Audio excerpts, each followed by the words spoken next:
యాక్చువల్గా ఇది వైఎస్ఆర్ రైతు భరోసా పథకానికి కాపీ.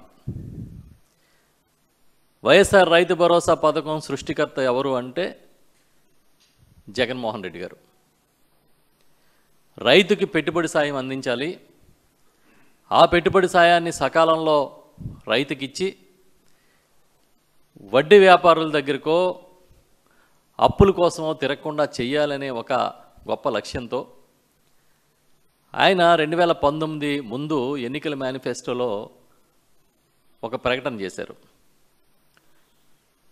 ఆ ప్రకారం 4 సంవత్సరాల్లో 50,000 రూపాయలు ఆర్థిక సాయం చేస్తాము అని. కానీ ఎవరైనా సరే రాజకీయాల్లో ఎన్నికల ముందు చెప్పిన హామీల్ని ఎలా ఎగ్గొడదామా అని చూస్తారు. అది మనకు అంతకుముందు చంద్రబాబు నాయుడు గారి హయాంలో అనుభవం. కానీ ఇచ్చిన దానికన్నా చెప్పిన దానికన్నా ఎక్కువ ఇవ్వాలని ప్రయత్నం చేసే నాయకుడు ఎవరన్నా ఉంటే అది జగన్మోహన్ రెడ్డి గారు. 12,500 చొప్పున 4 సంవత్సరాల పాటు పెట్టుబడి సాయాన్ని ఇస్తానని చెప్పి ఆయన 13,500 చొప్పున 5 సంవత్సరాలు ఇచ్చారు. ఆ పథకం పేరు వైఎస్ఆర్ రైతు భరోసా పిఎం కిసాన్.